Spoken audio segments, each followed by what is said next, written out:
అందరికీ నమస్కారం. నా పేరు వేణుగోపాల్. నేను సామర్లకోట విస్తరణ శిక్షణా కేంద్రంలో ఫ్యాకల్టీ మెంబర్గా పనిచేస్తున్నాను. ఈ సెషన్లో మనం గ్రామ పంచాయతీలు వీధి దీపాలు ఏ విధంగా ఏర్పాటు చేయాలి, మరి వాటిని ఏ విధంగా నిర్వహించాలి, మరి మన ప్రభుత్వం వారు ఈ మధ్య కాలంలో ప్రారంభించినటువంటి జగనన్న పల్లి వెలుగు అంటే ఏమిటి, మరి దాన్ని ఏ విధంగా అమలుపరచాలి, మరి వాటి ఆ కార్యక్రమం అమలులో ఎదురవుతున్న సమస్యలు ఏమిటి, మరి వాటి పరిష్కారానికి తీసుకున్న చర్యలు ఏమిటి, అదేవిధంగా అసలు వీధి దీపాల నిర్వహణ ఏర్పాటులో సెక్రటరీ గారి పాత్ర ఏమిటి, పంచాయతీ పాత్ర ఏమిటి, అలాగే అడ్జస్ట్మెంట్గా పాత్ర ఏమిటి, వీటి గురించి చర్చించి తెలుసుకుందాం. గ్రామ పంచాయతీల వీధి దీపాలు ఏర్పాటు చేయడం అనేది గ్రామ పంచాయతీ నిర్వహించాల్సినటువంటి 4 ముఖ్యమైన విధుల్లో ఒకటి. ఆ 4 ఏమిటి? 1 త్రాగునీటి సరఫరా, 2 పారిశుద్ధ్య నిర్వహణ, 3 వీధి దీపాల ఏర్పాటు నిర్వహణ, 4 రోడ్లు, డ్రైన్లు, శ్మశానాల ఏర్పాటు నిర్వహణ. ఓకే, మనం ఈ సెషన్లో వీధి దీపాల గురించి మాత్రమే తెలుసుకుంటాం. ఓకే, పంచాయతీరాజ్ చట్టం 1994 ప్రకారం అందులోని సెక్షన్ 45లోని 1వ ఉపసెక్షన్లోని 2వ అంశం ప్రకారం గ్రామ పంచాయతీ పరిధిలో ఉన్నటువంటి అన్ని పబ్లిక్ రోడ్లలోనూ పబ్లిక్ స్థలాలలోనూ వీధి దీపాలు ఏర్పాటు చేయాల్సిన బాధ్యత గ్రామ పంచాయతీదే. ఓకే, తాగడానికి నీరు ఎలాగ అవసరమో, మరి ఊరంతా శుభ్రంగా ఉండడం ఎంత అవసరమో, రోడ్లు ఎలా ఉండడానికి ఎంత అవసరం, వీధి దీపాలు ఏర్పాటు చేయడం కూడా అంతే అవసరం. ఎందుకంటే రాత్రిపూట మహిళలు కానీ, ఆడపిల్లలు కానీ, దివ్యాంగులు కానీ, మరి వృద్ధులు కానీ ఎక్కడికైనా తిరగాలన్నా రాత్రిపూట బయటికి రావాలంటే వెలుగు లేనిదే చాలా కష్టం. చాలామందికి ఏదైనా జరగవచ్చు, పాము లాంటి కాట్లు వేయచ్చు, లేకపోతే ఏదైనా చిన్న చిన్న ప్రమాదాలు ఏ గోతులను పడవచ్చు.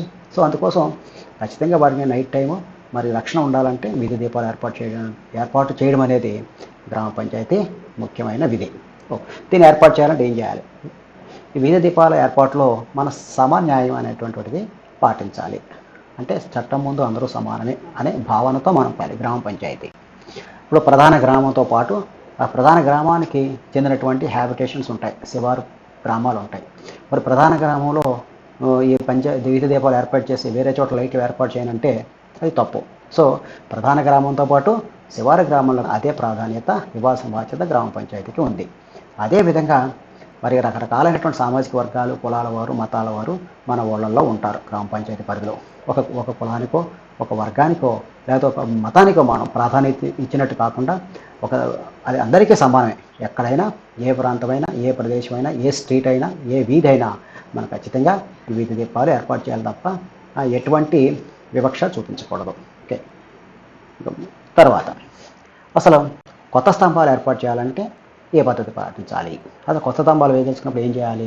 ముందుగా పలానా ప్రదేశంలోనో, పలానా స్థలంలోనో, లేకపోతే పలానా వీధిలోనో కొత్త అవసరాలు, ప్రజల కోరిక మేరకు అవసరాన్ని బట్టి మేము ఇలాగ కొత్త స్తంభాలు వేయదలుచుకున్నామని చెప్పి మీ గ్రామ పంచాయతీ మీటింగ్లో పెట్టాలి.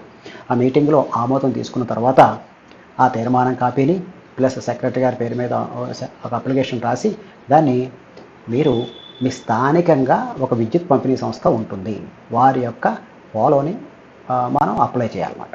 అది ఎలా ఎక్కడికో వెళ్ళక్కర్లా. మీ గ్రామ వార్డు సచివాలయ పోర్టల్లో దాదాపుగా అన్ని డిపార్ట్మెంట్లకు సంబంధించి లాగిన్స్ ఉన్నాయి. అది మీ డిజిటల్ అసిస్టెంట్ గారు నిర్వహిస్తున్నారు.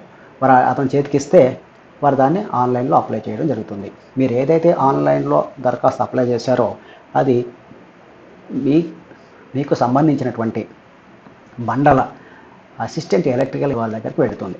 వారు ఏం చేస్తారు? ఆ కాగితం తీసుకుని ఒకసారి మీరు ఎక్కడైతే ఏమేమి చెప్పారో ఆ ప్రాంతానికో లేదా స్ట్రీట్కో ఆ వీధికో వెళ్ళి ఒకసారి వారు ఇన్స్పెక్షన్ చేసుకుని ఫైనల్గా వారికి ఎస్టిమేట్ తయారు చేసి అది కూడా మీకు ఆన్లైన్లోనే పంపిస్తారు. ఆ ఎస్టిమేట్తో పాటు వారు ఏం చెప్తారంటే ఒక స్తంభం వేయాలంటే ఎంత ఖర్చు అవుతుందో కూడా వారు చెప్తారు. దాని ప్రకారం మళ్ళీ మీరు ఏం చేస్తారు? ఆ విషయాల్ని మళ్ళీ పంచాయతీ మీటింగ్లో పెట్టుకుని ఆమోదించి వారు ఏమైతే కోరారో ఆ సొమ్ము వారికి చెల్లించాలి. డీడీ ద్వారా చెల్లిస్తారా, ఆన్లైన్ ద్వారా చెల్లిస్తారా, మీ ఇష్టం, మీకున్న పరిస్థితిని బట్టి. చెల్లించిన తర్వాత మాత్రమే అప్పుడు అసిస్టెంట్ ఇంజనీర్ గారు మనకు కావాల్సిన కొత్త స్తంభాలను ఏర్పాటు చేస్తారు. ఇది స్తంభాలు ఏర్పాటు చేస్తారు.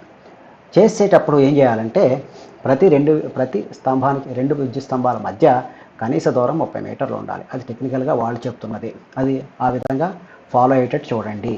అంతేకాకుండా ప్రతి విద్యుత్ స్తంభాన్ని కూడా మీరు జియో ట్యాగ్ చేయండి. జియో ట్యాగ్ చేయడం వల్ల దానికి ఒక నెంబర్ వస్తుంది. ఆ నెంబర్ని తీసుకుని మీరు ఒక రిజిస్టర్ పెట్టండి. దీనికి సంబంధించి ఖచ్చితంగా ఒక రిజిస్టర్ కూడా మీరు మెయింటైన్ చేయాలి. ఆ రిజిస్టర్లో ఏం రాస్తారు, జియో ట్యాగ్ ఏమొస్తుంది, దానికి ఒక నెంబర్ వస్తుంది. ఆ స్తంభంతో పాటు అది ఏ లొకేషన్లో ఉందో కూడా వాళ్ళు తెలియజేస్తుంది.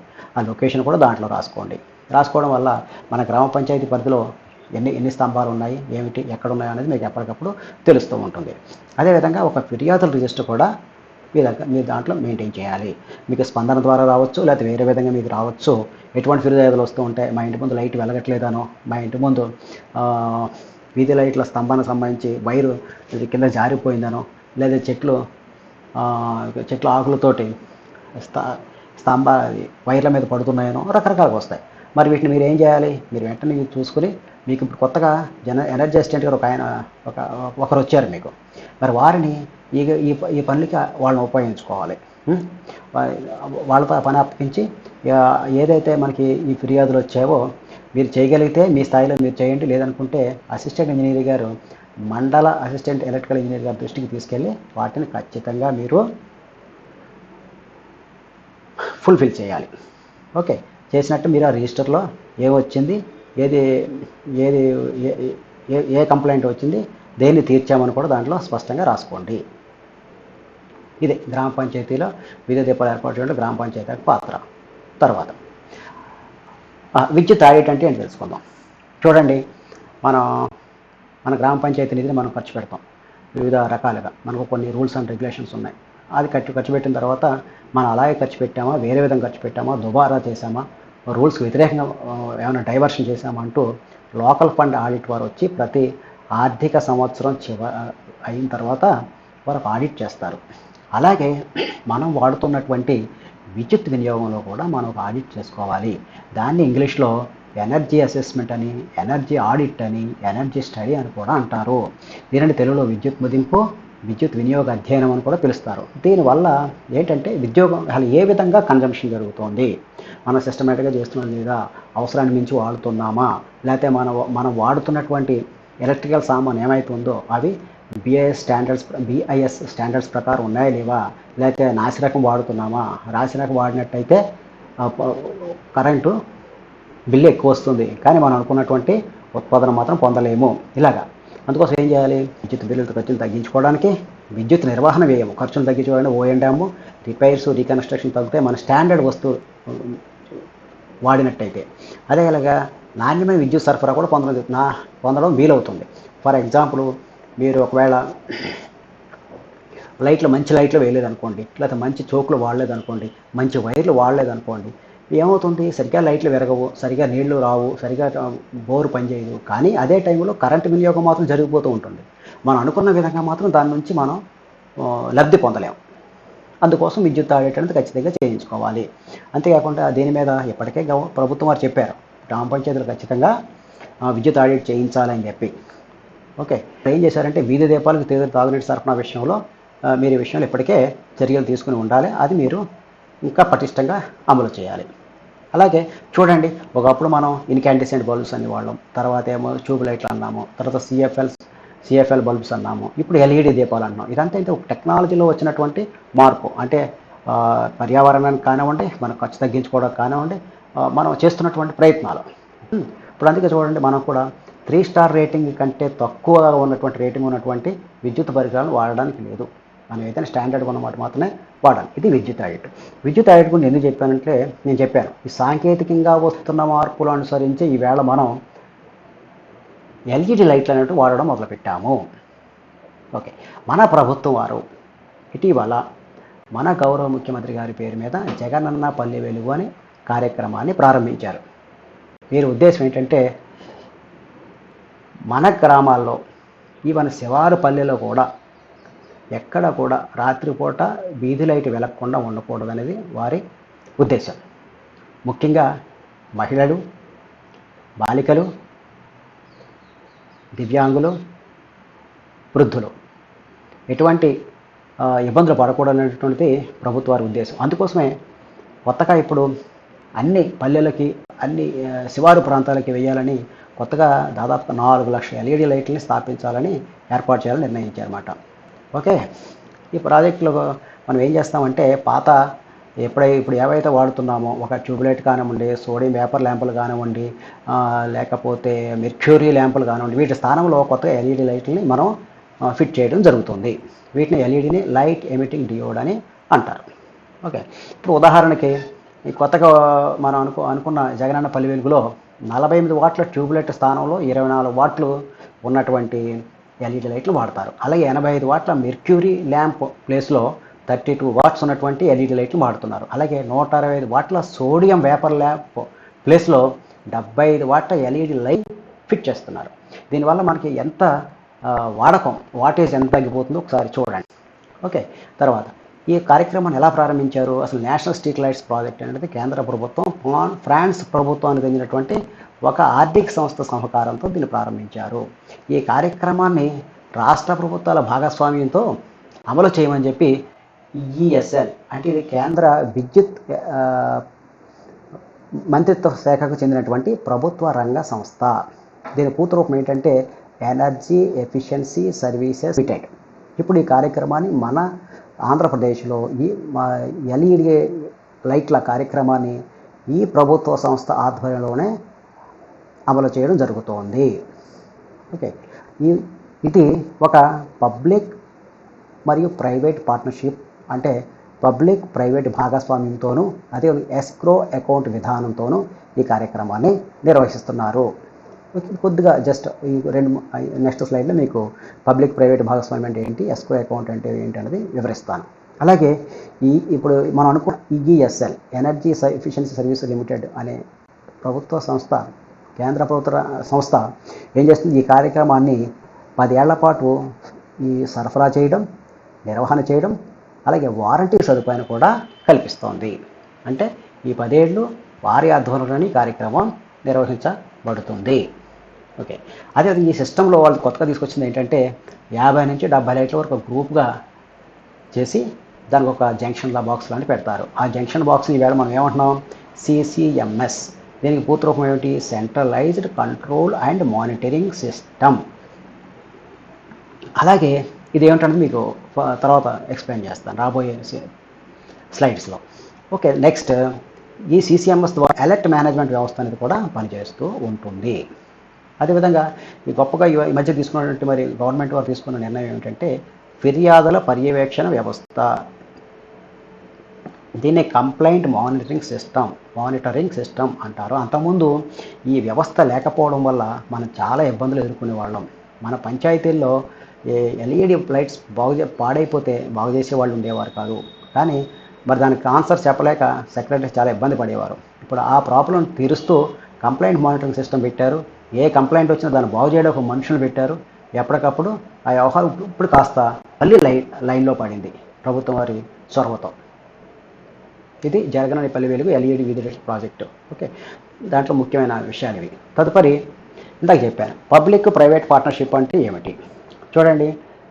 టోల్ గేట్ బెస్ట్ ఉదాహరణ దీనికి. ఇప్పుడు అన్ని పెద్ద పెద్ద రోడ్లు కానీ పెద్ద పెద్ద పనులు కానీ ప్రభుత్వం దగ్గర డబ్బు ఉండదు చేయడానికి. వారు ఏం చేస్తారు? ఏదో ఒక పెద్ద ప్రైవేట్ కంపెనీని పిలిపించి ఆ పని వారికి అప్పగిస్తారు. అంటే ఒక పెద్ద అగ్రిమెంట్ జరుగుతుంది, అంత లెక్కలు ఉంటాయి, దాని ప్రకారం అంత ఎస్టిమేట్స్ అవి వేసుకుంటారు. ఫర్ ఎగ్జాంపుల్ ఒక రోడ్డు ఒక కంపెనీకి అప్పగించారనుకోండి, వాళ్ళు ఏం చేస్తారో మొత్తం అంతా అక్కడ ట్రాఫిక్ ఎంత ఉంది, ఒకవేళ అక్కడ ఒక రోడ్డు వేస్తే వాళ్ళకి బ్రిడ్జ్ కడితే ఎంత ఖర్చు అవుతుంది, దాని మీద ఆ ట్రాఫిక్ ఎంతకాలం తిరిగితే వాళ్ళు అనుకున్న డబ్బు వెనక్కి వస్తుంది, ఇవన్నీ లెక్కలు వేసుకుంటారు. ఇవన్నీ వేసిన తర్వాత ప్రభుత్వానికి సమర్పిస్తారు. దానికి అనుకున్నగానే ప్రభుత్వం వారితో ఒక అంగీకారం చేసుకుంటుంది. దాని ప్రకారం వాళ్ళు ఆ రోడ్డు వేస్తారు, ఆపరేట్ చేస్తారు. దాని నుంచి వచ్చిన డబ్బును కూడా వాళ్ళు కొంత 25 ఏళ్ళకు 30 ఏళ్ళకు 40 ఏళ్ళకు దాని ప్రకారం వసూలు చేసుకోవడం అవుతుంది. అయిన తర్వాత మళ్ళీ మనకే అది గవర్నమెంట్కి అప్పగించడం. అదేవిధంగా ఈ పబ్లిక్ ప్రైవేట్ పార్ట్నర్షిప్లోనే మన జగనన్న పల్లి వెలుగు ఎల్ఈడి ఎల్ఈడి ప్రాజెక్ట్ కూడా నిర్వహించబడుతోంది. సో కేంద్ర ప్రభుత్వం తరఫున ఈఎస్ఎల్, మన పంచాయతీ తరఫున రాష్ట్ర ప్రభుత్వం ఒక అగ్రిమెంట్ చేసుకుని ఈ కార్యక్రమం నిర్వహిస్తున్నాయి. రెండోది ఎస్క్రో అకౌంట్. ఎస్క్రో అకౌంట్ అంటే ఏమీ లేదు, మీరు కొద్దిగా అర్థం చేయకపోతుంది, చిన్న విషయం. ఇప్పుడు ఏమవుతుందంటే ఒక సెల్లర్ ఉంటాడు, ఒక బయ్యర్ ఉంటాడు. ఒకరు కొనుగోలు చేసే ఆయన, ఒకరు అమ్మే ఆయన. అలాగా ఒకరు అంటే కొనే ఆయన ఏమంటాడంటే బయ్యర్ ఏం చేస్తాడంటే సెల్లర్ని అడుగుతాడు, నాకు పలానా వస్తువు పలానా సర్వీసు ఈ రేటుకి కావాలి, ఈ క్వాలిటీలో కావాలి, మీరు సప్లై చేస్తారా అంటాడు. సరే అప్పుడు ఏమంటాడు సెల్లర్, ఏమంటాడు బయ్యర్ తోటి, బాబు నీకు ఏం కావాలంటే నేను చేస్తాను, సరేగా నేను తీరాని సర్వీస్ చేసిన తర్వాత లేకపోతే గూడ్స్ పంపించిన తర్వాత వస్తువులు పంపించిన నా డబ్బులు నువ్వు చెల్లించబోతే నేను ఎవరిని అడగాలి అంటాడు. అప్పుడు వాళ్ళిద్దరు ఏమనుకుంటారంటే, బాబు మన ఇద్దరం కలిసి మధ్యవర్తిని ఒకటి పెట్టుకుందాము, ఆయన్నే మనం ఏమంటాము సెటిల్మెంట్ ఏజెన్సీ లేదా థర్డ్ పార్టీ అంటాము. ఆ థర్డ్ పార్టీలో సెటిల్మెంట్ ఏజెన్సీ ఒక బ్యాంకు కూడా కావచ్చు. ఓకే, అన్న తర్వాత వాళ్ళ ముగ్గురు ఇద్దరిని కూర్చోబెట్టి సెటిల్మెంట్ ఏజెన్సీ ఫైనలైజ్ చేస్తాడు. చేసిన తర్వాత ఒక బ్యాంక్ అకౌంట్ సెటిల్మెంట్ ఏజెన్సీ పేరు మీద బ్యాంక్ అకౌంట్ ఓపెన్ చేస్తారు. మనకి ఇప్పుడు ఈఎస్ఎల్కేని రాష్ట్ర ప్రభుత్వం మధ్య ఒక బ్యాంక్ అలాగే ఎస్క్రో అకౌంట్ ఏజెన్సీ కింద పనిచేస్తుంది. ఓకేనా? అప్పుడు ఏమవుతుంది, ఈ కార్యక్రమం అయిన తర్వాత వాళ్ళు ఏం చేస్తారు, సెల్లర్ తను అనుకున్న గూడ్స్ పంపిస్తాడు, బయ్యర్ ఏమంటాడు, ఆయన పంపించిన నేను అనుకున్న విధంగానే పంపించాడు అని ఆయన కూడా చెప్తాడు. సో సెల్లర్కి నమ్మకం కలిగించడానికి ఈ కార్యక్రమం మొత్తం ముందు అవడానికి ముందే బయ్యర్ ఏం చేస్తాడు, ఆ ఎస్క్రో అకౌంట్లో తను చెల్లించాల్సిన డబ్బును దాంట్లో వేస్తాడు అనమాట. థర్డ్ పార్టీ ఏజెన్సీ పేరు మీద ఉంటే అకౌంట్లో డిపాజిట్ చేస్తాడు. ఎప్పుడైతే ఆ వస్తువు అందిందో, తను అనుకున్న విధంగా అందిందని తెలిసిందో, అప్పుడు ఏం చేస్తాడు, ఎవరైతే ఉన్నాడో మధ్యలో సెటిల్మెంట్ ఏజెన్సీకి ఇన్ఫామ్ చేస్తాడు బయ్యర్, బాబు నేను ఆయన పంపించారు, నేను తీసుకున్నాను, ఆ పేమెంట్ చేయడానికి నాకు ఎటువంటి అభ్యంతరం అని చెప్తాను. అప్పుడు ఆ ఎస్క్రో అకౌంట్ మేనేజ్ చేసే సెటిల్మెంట్ ఏజెన్సీ ఆ డబ్బుని సెల్లర్కి చెల్లిస్తాడు. ఇది ఇప్పుడు ఈ విధంగానే మనం ఏం చేస్తున్నాం, 150 రూపాయలు తీసుకెళ్ళి ఒక ఎస్క్రో అకౌంట్లో వేస్తున్నాము. ఎప్పుడైతే మనం ఓకే ఇది బాగుంది, అన్ని విధాలుగా మాకు సరఫరా చేశారు, పద్ధతిగా ఉందని చెప్పి మనం చెప్పిన తర్వాత, రాష్ట్ర ప్రభుత్వం చెప్పిన తర్వాతే ఆ డబ్బుని ఎవరు తీసుకుంటారు, ఈఎస్ఎల్ వాళ్ళు తీసుకోవడం జరుగుతుంది. ఇది ఎస్క్రో అకౌంట్. తర్వాత మనం ఏమనుకుంటాం, ఈ జగనన్న పల్లి వెలుగు కార్యక్రమాన్ని రాష్ట్ర స్థాయిలో కమిషనర్ గారి స్థాయిలో, ప్రిన్సిపల్ సెక్రటరీ గారి స్థాయిలో ఒక కమిటీ ఉంటుంది. వారు నిర్ణయాలు తీసుకుని ఎలా అమలు చేయాలని వాళ్ళు ఫైనలైజ్ చేస్తారు. ఆ తదుపరి జిల్లా స్థాయిలో ఏ విధంగా చేయాలి, ఈ జిల్లా స్థాయిలో ఒక కమిటీని ఏర్పాటు చేశారు. దానికి చూడండి, సాధారణంగా జిల్లా స్థాయిలో ఏ పనైనా సరే జిల్లా కలెక్టర్ గారి ఆధ్వర్యంలోనే జరుగుతుంది. ఓకే, అలాగే ఈ కమిటీకి కూడా జిల్లా కలెక్టర్ గారే చైర్మన్. తర్వాత జిల్లా పంచాయతీ అధికారి డిపిఓ గారేమో కన్వీనరు, సిఈఓ గారేమో జిల్లా ముఖ్య కార్యనిర్వహణాధికారి జిల్లా పరిషత్ మెంబర్గానే ఉంటారు. అలాగే మరి టెక్నికల్గా ఉంటారు కదా ఎస్సీ గారు, సూపరింటెండెంట్ ఇంజనీర్ ఏపీ ట్రాన్స్కో మెంబర్గాను ఉంటారు. అదేవిధంగా ఈఎస్ఎల్ ఇందాక అనుకున్న కేంద్ర ప్రభుత్వ సంస్థ నుంచి ఒక ఆయన, AP SEEDCO AP state energy efficiency development corporation వారి యొక్క రిప్రజెంటేటివ్ కూడా దీంట్లో మెంబర్గా ఉంటారు. ఇప్పుడు ఒక విషయం చెప్పాలి మీకు, ఈ ప్రోగ్రామ్ని రాష్ట్రం మొత్తం ఈఎస్ఎల్ఏ అమలు చేస్తుంది. కానీ వెస్ట్ గోదావరి లాంటి కొన్ని మండలాల్లో మాత్రం నెట్కాప్ వాళ్ళు చేపట్టారు. అది ఉంది, మరి భవిష్యత్తులో ఏమవుతుందో తెలియదు. కానీ కొన్ని ఏరియాలో మాత్రం, కొన్ని మండలాల్లో మాత్రం నెట్కాప్ వారు ఈ ప్రోగ్రాంను నిర్వహిస్తూ ఉన్నారు. ఇది తదుపరి గ్రామ పంచాయతీ స్థాయిలో జగనన్న పల్లివెలుగును ఏ విధంగా అమలు చేయాలనేది మనం తెలుసుకుందాం. చూడండి, ఎల్ఈడి ప్రాజెక్టు కదా, ఏ ప్రాజెక్టు చేసినా, ఏ కార్యక్రమం చేపట్టినా చూడండి, ఖచ్చితంగా గ్రామ పంచాయతీ కానీ గ్రామ సభ పాత్ర లేకుండా ఏమీ జరగదు. గ్రామ పంచాయతీకి వచ్చేటప్పటికి కింది స్థాయిలో అమలు చేయాల్సింది గ్రామ పంచాయతీయే. సో అదేవిధంగా ఈ ప్రోగ్రాంలో కూడా గ్రామ పంచాయతీయే ప్రధానమైన పాత్ర. సో ఏం చేయాలి, సో మా ఊళ్ళో ఎల్ఈడి ప్రాజెక్ట్ అమలు చేయండి అని కోరుతూ వారికి తీర్మానం చేసి ఇవ్వాలి. ఎవరికి, మనకి ఇందాక అనుకున్న జిల్లా స్థాయిలో కమిటీ ఉంది కదా, ఆ కమిటీకి పంపించాలి. మేము ఎల్ఈడి ప్రాజెక్ట్ అమలు చేస్తామని చెప్పి తీర్మానం చేసి ఇవ్వాలి. ఆ తీర్మానంలో ఏ విషయాలతో మీరు స్పష్టం చేయాలి, మీకు కొత్తగా విద్యుత్ స్తంభాలు కావాలా, లేకపోతే కొత్తగా విద్యుత్ లైట్లు కావాలా, ఇప్పుడే ఉన్నటువంటి లైట్లలో ఎన్ని లైట్లు కావాలి మీకు. ఇప్పుడు ఒక స్తంభానికి ఒక సెంటర్లో ఉన్నట్టు ఒకే లైట్ వేయం, ఒక 2-3 లైట్లు వేస్తాం చుట్టూ. అలాగా ఆ వివరాలన్నీ తెలియజేస్తూ కమిటీకి అందజేయాలి. ఓకే, అందజేసిన తర్వాత కమిటీ వారు పరిశీలించి ఓకే అన్న తర్వాత అప్పుడు మనకి ఆ వస్తువులు ఆ ఎక్విప్మెంట్ మనకు రావడం జరుగుతుంది. అయితే దీనికంటే దాంతోపాటు మనం చేయాల్సింది ఏంటంటే ప్రతి ఎల్ఈడి లైట్కి మనము ముందస్తుగానే అప్ ఫ్రంట్ కాస్ట్ ముందస్తుకు ఒక అడ్వాన్స్గా ఒక కొంత సొమ్ము నిర్వహణ నిమిత్తం చెల్లించాలి. ఫస్ట్లో ఇది కూడా లేదన్నారు, కానీ తర్వాత మళ్ళీ వివిధ కారణాల వల్ల మన నుంచి పంచాయతీల నుంచి మేనేజ్మెంట్ నిర్వహణ నిమిత్తం ప్రతి 3 నెలలకి నెలకి 50 రూపాయల చొప్పున 150 రూపాయల చొప్పున ఒక్క బల్బుకి తీసుకోవడం జరుగుతుంది. అందులో భాగంగానే ముందు ప్రోగ్రామ్ స్టార్ట్ చేసే ముందే మనం అడ్వాన్స్గా 150 రూపాయల చొప్పున ఒక 3 నెలలకి ముందుగానే మనం ఈఎస్ఎల్కి చెల్లించాలి. ఇది చేసిన తర్వాతే వాళ్ళు ఎక్విప్మెంట్ పంపించడం, ఈ కార్యక్రమాన్ని ప్రారంభించడం చేస్తారన్నమాట. ఓకే, అన్ని డబ్బులు పంపించేసాము, తీర్మానం ఇచ్చాము, ఎవ్రీథింగ్ ఓకే అయిపోయింది. అప్పుడు ఏం చేస్తారు, వాళ్ళు ఫిట్ చేస్తారు. ఫిట్ 7 రోజుల తర్వాత కంప్లీట్ అయిందని చెప్పి మన సెక్రటరీ గారు ఇన్స్టాలేషన్ లేదా కంప్లీషన్ సర్టిఫికేట్ అనేది వారికి అందజేయాలి. అంతేకాకుండా మనం కొత్త లైట్లు వేస్తే ఓకే, పాత లైట్లు తీసేసి కొత్త లైట్లు వేస్తాం. దీంట్లో రెట్రోఫిట్ అంటారు. రెట్రోఫిట్ అంటే ఏమి లేదు, పాత టెక్నాలజీ స్థానంలో కొత్త టెక్నాలజీ రావడం అంతే. పాత పడిపోయినటువంటి వస్తువుల స్థానంలో కొత్త వస్తువులను మనం కొత్త latest technology, state of the art technology వాడి తీసుకొచ్చే వస్తువులు ఫిట్ చేయడం. ఫిట్ చేసినప్పుడు కొన్ని తేడాలు వస్తూ ఉంటాయి. అంటే మనకు చేయడం అలవాటు లేకో లేకపోతే ఈ టెక్నాలజీ మనకు అవగాహన లేకపోవడం వల్ల కొన్ని ఇబ్బందులు వస్తూ ఉంటాయి.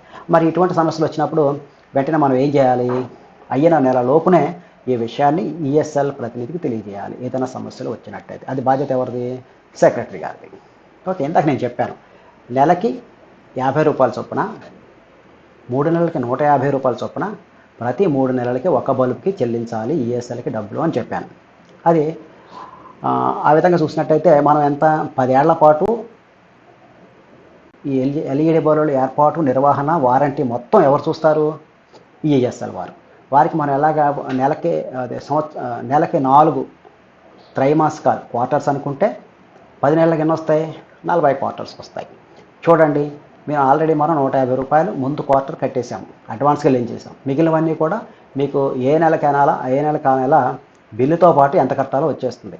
157, 150, 115, 140 అనేది మీకు వచ్చేస్తుంది బిల్లుతో పాటు. ఆ డబ్బులు మీరు ఏం చేయాలి, ఖచ్చితంగా మీరు ప్రతి 3 నెలలకు ఒకసారి డీడీ తీస్తారు. లేదనుకుంటే ఆన్లైన్ ద్వారా మన డిపో గారి కార్యాలయంలో ఎస్క్రో అకౌంట్ ఒకటి ఉంది, ఆ అకౌంట్కి డబ్బుల్ని జమ చేయాలి.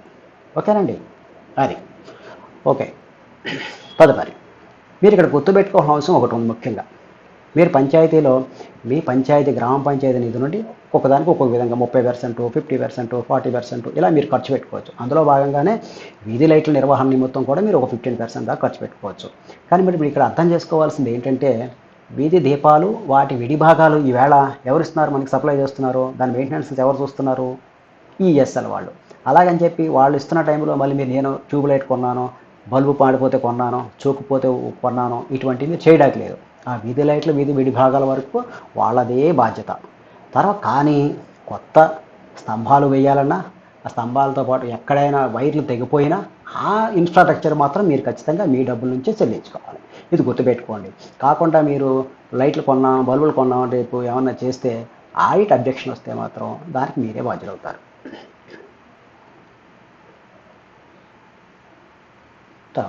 ఈ జగనన్న పల్లె వెలుగు వల్ల ఉపయోగాలు ఏమిటో ఒక్కొక్కటి తెలుసుకుందాం. విద్యుత్ పొదుపు వల్ల సంవత్సరానికి దాదాపుగా రాష్ట్రంలో 260 మిలియన్ యూనిట్ల ఆదా, తక్కువ కదా, 260 మిలియన్ యూనిట్ల ఎలక్ట్రిసిటీ ఆదా అవుతుందని ఒక లెక్క. దీన్నే వాళ్ళు ఏమంటున్నారంటే డీమ్ సేవింగ్స్ అంటారు. ఒక అంచనా ప్రకారం భావిస్తారు, బట్ ఇంత మిగులుతుంది అని చెప్తాను. నేను డీమ్ సేవింగ్స్ అన్నది నెక్స్ట్ స్లైడ్లో మీకు మళ్ళీ ఎక్స్ప్లెయిన్ చేస్తాను. ఈ డీమ్ సేవింగ్స్లో 100 రూపాయలు వచ్చాయనుకుందాం పంచాయతీకి.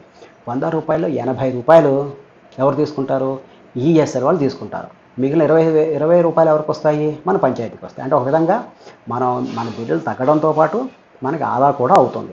చూడండి, మీరు ఒకప్పుడు 400 వచ్చే బిల్లు ఈవేళ 350, 300 వస్తుంది. తగ్గాలి కదా, మరి వాటేజ్ తగ్గుతుంది కదా, అది అలాగా. అంతేకాకుండా ఇలాగ ఆదాయం అవ్వడం వల్ల మనకి డీమ్డ్ సేవింగ్స్ వల్ల కూడా మనకు ఆదాయం వస్తుంది. నెక్స్ట్, ఈ కార్యక్రమాన్ని పబ్లిక్ ప్రైవేట్ పార్ట్నర్షిప్లో అంటే పీపీపీ మోడ్లో చేశారు, ఎస్క్రో విధానం ద్వారా చేశారు. కాబట్టి అది కూడా ఎంతకాలం, 10 ఏళ్లకు పాటు. ఈ 10 ఏళ్లలో మీరు ఎంత కడతారు, ఒక్కొక్క బల్బుకి 6,000 రూపాయలు కడతారు. కానీ మిగిలిన డబ్బంతా వాళ్ళే పెట్టుకుంటారు. ఏ సమస్య వచ్చినా, ఏమొచ్చినా, నిర్వహణ ఏది ప్రాబ్లం వచ్చినా, రిపేర్ వచ్చినా అంతా ఎవరు చేసుకుంటారు? ఈఎస్ఎల్ వాళ్ళు చేసుకుంటారు. ఈఎస్ఎల్ వాళ్ళు అంటే మనం ఒకవేళకి రూ. 150 ముందుగా ఖర్చు పెడతాం. తర్వాత మిగిలిందంతా వాళ్ళు ప్రోగ్రామ్ స్టార్ట్ చేసిన తర్వాత కడతాం. సో దాన్ని బట్టి పంచాయతీల మీద ఆర్థిక భారం అనేది ముందుగా మన మీద పెద్దగా ఉండదు, చాలా తక్కువ మాత్రం ఉంటుంది. అదేవిధంగా మనం ఓఎండ్ఎం చేయాలనుకోండి, ఆపరేషన్ మెయింటెనెన్స్ చేయాలండి, మనకు చాలా కష్టమైపోతుంది. కానీ అది కూడా ఈఎస్ఎల్ వాళ్ళే భరిస్తున్నారు. 10 సంవత్సరాల పాటు వాళ్ళే నిర్వహిస్తారు. రిపేర్స్, రీకన్స్ట్రక్షన్ లేదా ఒకవేళ ఏది జరిగినా దానికి సంబంధించి వారంటీ ఏదైనా వాళ్ళే పడతారు. దానివల్ల మనకు కూడా ఆ బాధ్యత తప్పింది. ఇంకా నెక్స్ట్ ఇంకొకటి ఏంటంటే, ఇందాక చెప్పాను దీంట్లో సీసీఎంఎస్ అనే బాక్స్ ఒకటి ఏర్పాటు చేస్తారు. దీనివల్ల ఏమవుతుందంటే అంతా ఈ నిర్వహణ అంతా కూడా ఆన్లైన్లోనే జరుగుతుంది. ఈ ఆన్లైన్లో జరగడం వల్ల మనం ఎక్కడ ఏం జరుగుతుంది, ఎలా జరుగుతుంది, లైట్లు వెలుగుతున్నాయా లేదా, పాడైపోయా, లేకపోతే సరే ఏం చిన్న చిన్న మార్పు వచ్చినా సరే, ఎక్కడ కరెంట్ ఎలా ఉంది, ఎక్కడ తగ్గింది, ఎక్కడ హెచ్చు తగ్గింది, ఇవన్నీ కూడా మనం ఆన్లైన్ ద్వారానే పర్యవేక్షణ చేసుకోవడం, పారదర్శకంగా చేయడం కూడా వీలవుతుంది అన్నమాట, తప్పొప్పులు లేకుండా. నెక్స్ట్ ఈ ఎల్ఈడి లైట్ల వల్ల జరిగే గొప్ప విచిత్రం ఏంటంటే మనకి ఆదాయం కలిసి రావడమే కాకుండా పర్యావరణాన్ని కూడా చాలా మేలు చేస్తుంది. ఇప్పుడు చూడండి, ఎల్ఈడి లైట్లు కానీ పాత ట్యూబ్ లైట్లు కానీ పెద్దగా సిఎఫ్ఎల్ బల్బులు కానీ పెద్దగా వెలుతురులో తేడా లేదు. ఎల్ఈడి లైట్లు కూడా అంతే ఇంచుమించుగా అదే వెలుతురు, దానికంటే ఎక్కువగా బాగా వెలుగుతున్నాయి. అలాగే వాటితో పోలిస్తే వీటికి మన్నిక ఎక్కువ కాలం ఉంటుంది, ఈ జీవితకాలం ఎక్కువ, చాలా కాలం ఎక్కువగా. అది 2 ఏళ్ళు వస్తే ఇది దాదాపు 2.5 ఏళ్ళు అలా ఎక్కువగా జీవితకాలం ఎక్కువగా ఉంటుంది. అంతేకాకుండా మన ట్యూబ్లైట్ వేసేవనుక, లేకపోతే ఒకవేళ సోడియం వేపర్ ల్యాంప్ వేసి వెంటనే వెలగవు, స్విచ్ చేసిన కొంత టైం తీసుకుని వెలుగుతాయి. ఇవి అలా కాదు, వేయంగానే సడన్గా చక్కమని లైట్ వెలుగుతుంది. అలాగే తక్కువ వేడి చేస్తాయి. గ్లోబల్ వార్మింగ్ పెరిగిపోతుంది, కార్బన్ డైఆక్సైడ్ అది పెరిగిపోయి, సో ఇది తక్కువ వేడి చేయడం వల్ల మనకి ఒక విధంగా గ్లోబల్ వార్మింగ్ తగ్గడానికి కూడా సహాయపడతాయి. అదేవిధంగా మనకు ట్యూబ్ లైట్ల చుట్టూ లేదా సోడియం వేపర్ల చుట్టూ లైట్ వేస్తే నైట్ టైము పెద్ద సంఖ్యలో పురుగులు తిరుగుతూ ఉంటాయి. దానివల్ల ఏమవుతుంది, అవి ఏమవుతాయి, తినగా ఉంటాయా ఉండవు, వాటి తిరుగుతూ వెళ్ళి దేనికో లోపలికి వెళ్ళి ఏదో వస్తువు మీద వాలడం వల్ల చేయడం వల్ల ఏమవుతాయంటే అవేమో షార్ట్ సర్క్యూట్ అయ్యి లైట్లు పాడైపోవడం, ఒక్కొక్కసారి ఆ లైనే పాడవడం అనేది జరుగుతుంది. దీనివల్ల మనకు చాలా లాస్ అయ్యాం. ఇప్పుడు అటువంటివి కూడా ఈ లైట్ల వల్ల ఆ ప్రాబ్లం కూడా తగ్గింది. ఇది జగనన్న పల్లి వెలుగు వల్ల, అంటే పర్టికులర్ ఎల్ఈడి లైట్స్ వేయడం వల్ల కలిగే మనకు ఉపయోగాలు. ఇందాక మీకు చెప్పాను, డీమ్డ్ సేవింగ్స్ అంటే ఎలా లెక్క కడతారంటే, ఎలా భావిస్తారంటే, ఇప్పుడు ఫర్ ఎగ్జాంపుల్ ఒక గ్రామ పంచాయతీలో 100 లైట్లు ఉన్నాయనుకోండి. 100 లైట్లకి సింపుల్గా చెప్పుకుందాం, 100 లైట్లకి నెలకి 100 యూనిట్ల పవరే వస్తుంది, అంటే కాలుతుంది. అంటే 100 లైట్లు 100 యూనిట్స్ పవర్ మనం కన్జంప్షన్ చేస్తున్నాము. కానీ ఎల్ఈడి లైట్స్ వేసిన తర్వాత మరి లైట్స్ నెంబర్లో పెరగలేదు అనుకోండి, యాజ్ టీజ్కి అంతే నెంబర్లు ఉన్నాయి. అంతమంది ఎంత సంఖ్యలో ఉన్నాయి అంతే సంఖ్యలో ఉన్నాయి. 100 లైట్లు ఉన్నాయండి. ఆ 100 లైట్లకి 80 యూనిట్ల పవర్ కన్జంప్షన్ వచ్చింది అనుకుందాం. రీడింగ్ ఎంత, బిల్ ఎంత వచ్చింది, 80 యూనిట్లకు వచ్చింది. అంటే గతంలో ఎంత వచ్చింది, 100 లైట్లకి 100 వస్తే ఇప్పుడు 100 లైట్లకి 80 వచ్చింది. 100 నుంచి 80 తీసేయండి, ఇప్పుడు ఎంత మిగులు వస్తుంది, 20 అనేటువంటి సేవ్డ్ యూనిట్స్. ఈ సేవ్డ్ యూనిట్స్ని మనం ఇప్పుడు రూపాయల్లోకి మారుద్దాం. ₹6 యూనిట్కి ₹6 అనుకోండి. 20 × 6 ఎంత వస్తుంది, ₹120. ₹120 మన ఈఎస్ఎల్ వాటా ఎంత, ₹80. మన వాటా ఎంత, ₹20. అప్పుడు చూసుకోండి, 120 × 20/100 వేస్తే ఎంత వస్తుంది, ₹24 గ్రామ పంచాయతీకి వస్తే మిగిలిన ₹96 ఈఎస్ఎల్ వారికి వస్తుంది. కానీ ఇంత డీమ్డ్ సేవింగ్స్ భావిస్తున్నప్పటికి కూడా మన వాళ్ళు చెప్పేది ఏంటంటే అసలు బిల్లు తగ్గట్లేదండి అని ఏదో చెప్తున్నారు. నాకు తెలిసినంత వరకు మన సెక్రటరీస్ వాళ్ళతో అందరితో చర్చించిన నాకు తెలిసిన విషయాలు 3 విషయాలు బయటపడ్డాయి. ఒకటి, మూడింట్లో ఒకటి ఆరోపణ లేదా అపోహ అయి ఉండొచ్చు, ఒకటి 2 అయితే మాత్రం ఖచ్చితంగా మన అందరూ చెప్తున్నవే. ఒకటి ఏంటంటే, మీరు యూనిట్స్ రేటు తగ్గిపోయింది కదా అని చెప్పి, కన్జంప్షన్ తగ్గిందని మీరు ఏం చేస్తున్నారంటే 100 లైట్లు ఉన్నా కాస్త మరి 200 150 చేసేస్తున్నారు. దానివల్ల ఏమవుతుంది, మీకు మిగులుతున్నటువంటి సేవింగ్స్ స్థానంలో కొత్తగా లైట్లు వచ్చేసి ఆ సేవింగ్స్ తగ్గిపోగా మీకు మళ్ళీ బిల్లు పెరిగిపోతుంది. అదొకటి మెయిన్ కారణం. అంటే కొత్త కాలనీస్ వచ్చి ఉండొచ్చు, లేదా కొత్తగా వీధులు ఏర్పడి ఉండొచ్చు. వీటి వల్ల మీరు వేసేయడమో, లేకపోతే అంతకుముందు ఆ ఊళ్ళో వెయ్యని ప్లేసుల్లో ఇవాళ కొత్తగా వేయడం కానీ ఏదైనా జరిగి ఉండొచ్చు. దానివల్ల మీకు ఏవైతే మీకు సేవింగ్స్ వస్తున్నాయో ఆటోమేటిక్గా అవి దాన్ని దాటి మళ్ళీ ఖర్చు పెరిగిపోవడం జరుగుతుంది. అదొకటి. రెండవది, మూడో వైర్ లేకపోవడం. సాధారణంగా గ్రామాల్లో రెండు వైర్లే ఉంటాయి. ఒకటి ఎప్పుడు న్యూట్రల్ ఉంటుంది. రెండవది డొమెస్టిక్ లైన్, అది లైవ్ వైరు. దాని మీదే మనం ఏం చేస్తామంటే వీధి లైట్లు కూడా నడపడం వల్ల ఏమవుతుందంటే ఆ డే అంతా కూడా అది ఆపడానికి మనకు కుదరదు.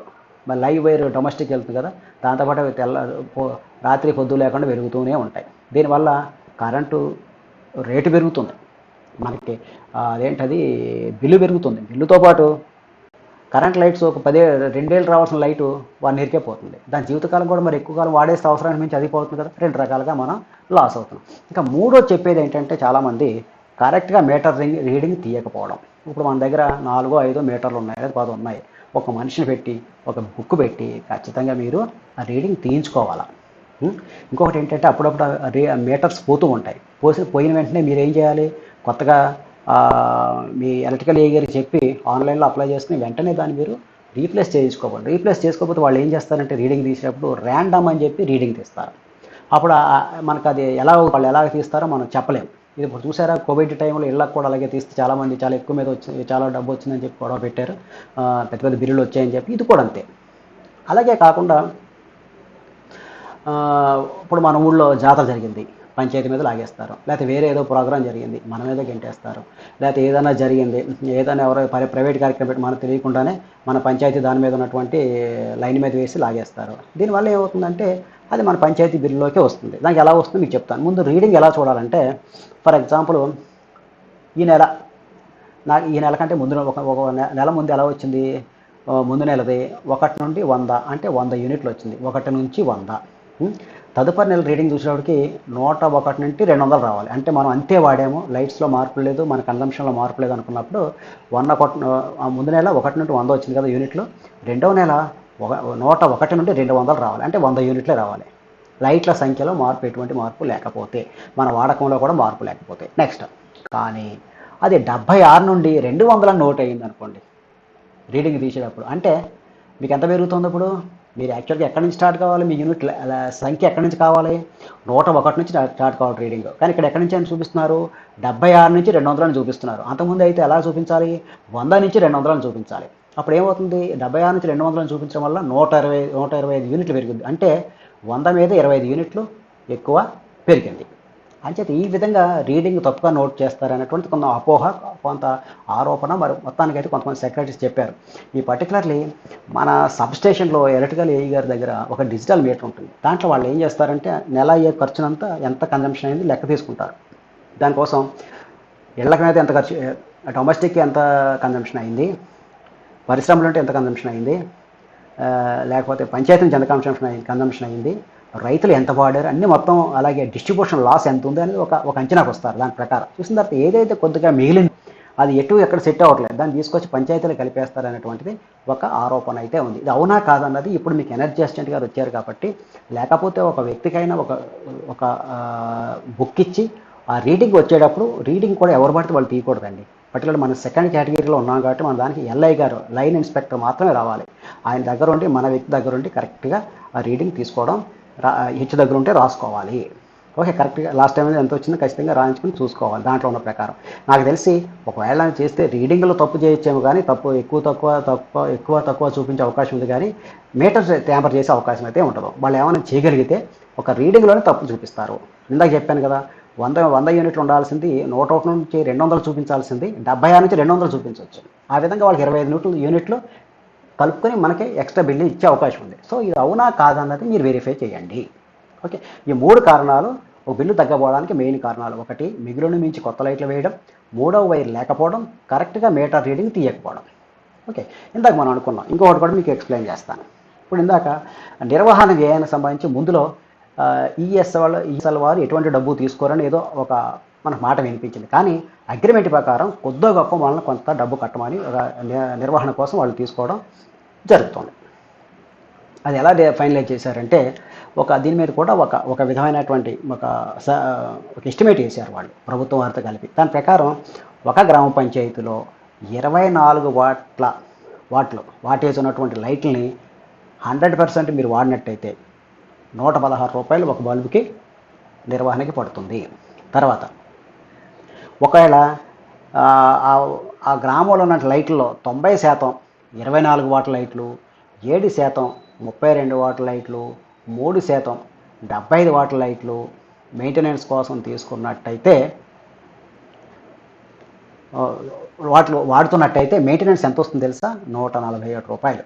సో ఇంచుమించుగా దీన్నే వారు ఆధారంగా తీసుకుని అందుకు చూడండి, పూర్తిగా 24 వాట్లు అయితే 116 రూపాయలు వస్తుంది. కానీ 90% ఏమి 24 వాట్లు, 7% ఏమో 32 వాట్లు, 3% ఏమో 75 వాట్లు లైట్లు వాడుతున్నాం. కాబట్టి వారికి అంచనా వచ్చి దాని ప్రకారం వాళ్ళు ఏం చేస్తున్నారు, ఒక లైట్కి 147 రూపాయల లెక్కన మన చేత, అదే ఇప్పుడు 150 రూపాయల లెక్కన నెలకి 50 రూపాయలు చొప్పున 3 నెలలకు ఒకసారి తీసుకోవడం జరుగుతుంది. ఇది వాళ్ళు తీసుకున్న లెక్కలో వెనక స్టోరీ. తదుపరి మీకు ఇందాక చెప్పాను, ఈ వ్యవస్థలో సిసిఎంఎస్ బాక్స్ అనేది ఒకటి ఏర్పాటు చేస్తాను. దానిని centralised control and monitoring system junction box అని మామూలుగా సింపుల్గా మాట్లాడతారు. చెప్పాను కదా, ఒక 70, 80 లేదా 100, 200, 150 అన్నిటి కలిపి ఒక సెంటర్ పాయింట్ ఉంటుంది. ఇక్కడ నుంచి కరెంటు సరఫరా జరుగుతుంది. అక్కడ నుంచి ఆ కరెంటు సరఫరాకు సంబంధించి ఆ వీధి లైట్లు ఎంత ఖర్చు అయింది కూడా డిజిటల్ మీటర్ అని చూడండి. అది దాని ద్వారా ఎప్పటికప్పుడు నోట్ అవుతుంటే మనం చూసుకోవచ్చు. దీంట్లో ఆర్టీ యూనిట్ అని, కండక్టర్ అని, ఛార్జింగ్ పాయింట్ అని, సర్చ్ గార్డ్ అని, ఇన్పుట్ అవుట్పుట్ అని ఇవన్నీ ఈ పార్ట్స్ ఉంటాయి. అవి మీకు నెక్స్ట్ స్లైడ్లో చూపిస్తాను. చూడండి, దీంట్లో డిజిటల్ ఛార్జింగ్ మీటర్ ఉంది. మన ఇళ్ళలో ఛార్జింగ్ మీటర్ ఉంటే ఇక్కడ కూడా ఛార్జింగ్ మీటర్ ఉంది. అలాగే ఆర్టీ యూనిట్ ఉంది. ఇది యాక్చువల్గా ఇది గుండెకాయ లాంటిది ఎవరికి, సిసిఎంఎస్కి. దీంట్లో ఏమంటే ఆర్టీ అంటే రిమోట్ టెర్మినల్ యూనిట్. దీంట్లో జిఎస్ఎం సిమ్ ఉంటుంది, ఇందాకే చెప్పాను జిఎస్ఎం సిమ్ ఉంటుందని. అలాగే మెమరీ కార్డు ఉంటుంది, యాంటీనా ఉంటుంది. ఇది నెట్వర్క్లో పనిచేస్తుంది, నెట్వర్క్ ఆధారంగా పనిచేస్తుంది కాబట్టి అంతే యాంటీనా ఉండాలా.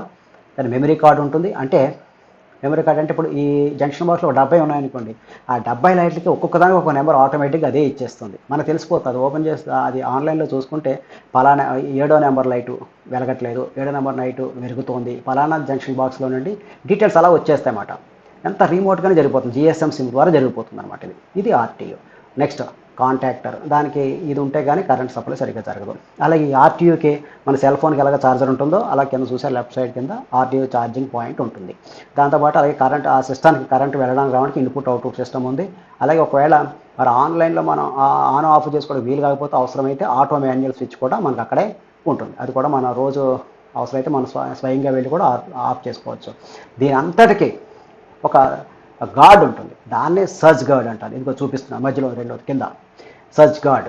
ఈ సర్చ్ గార్డ్ ఏంటంటే ఒక ఫ్యూజ్ లాంటిది. నిజంగా లో వోల్టేజ్ హై వోల్టేజ్ అటు ఇటు అప్ అండ్ డౌన్ అయిపోతే మన ఇంట్లో వస్తువులు పాడైపోతూ ఉంటాయి, ఫ్యూజ్ కొట్టేస్తుంది. దానికి అలాగే ఏదన్నా వస్తే ఈ సర్చ్ గార్డ్ అనేటువంటిది సిసిఎంఎక్స్ బాక్స్ పాడవకుండా ఉండడం కోసం ఇది ఫెయిల్ అవుతుందన్నమాట.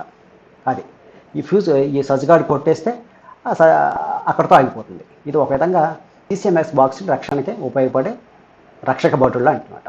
ఓకేనా, ఇది సిసిఎంఎస్. ఇప్పుడు నెక్స్ట్ మనం సిసిఎంఎస్ వల్ల ఉపయోగాలు ఏమిటి అనేది తెలుసుకుందాం.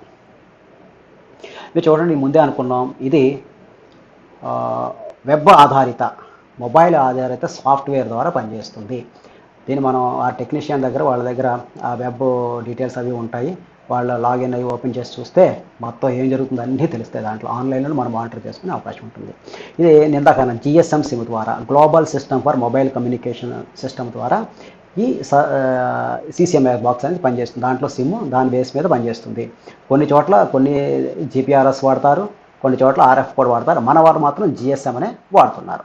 ఇది మొబైల్ ఆధారిత సాఫ్ట్వేర్తో పనిచేస్తుంది, జిఎం బేస్డ్ సిమ్తో పనిచేస్తుంది. దీనివల్ల ఉపయోగాలు ఏమిటో ఒకసారి చూద్దాం. మన 2-3 సార్లు మనం అనుకున్నాం ఇంతకుముందే, విద్యుత్ సరఫరాను ఆన్లైన్ ద్వారానే నిర్వహించవచ్చు.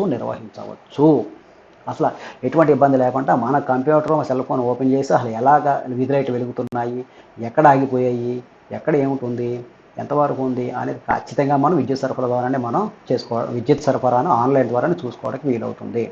రెండవది, దీని ద్వారా లైట్ లేక దీపాల షెడ్యూల్, అంటే సీజన్ బట్టి మనం సెట్ చేసుకోవచ్చు అన్నమాట.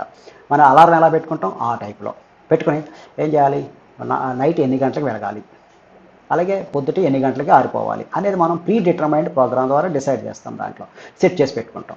దాని ద్వారా ఆటోమేటిక్ మీరు లేవక్కలు చేంజ్ చేయగలరు. మీరు ఆన్లైన్లో ఓకే చేసి పెట్టేస్తే తెల్లవారేటప్పటికి ఆరిపోతుంది, నైట్ అవ్వగానే వెలిగిపోతుంది.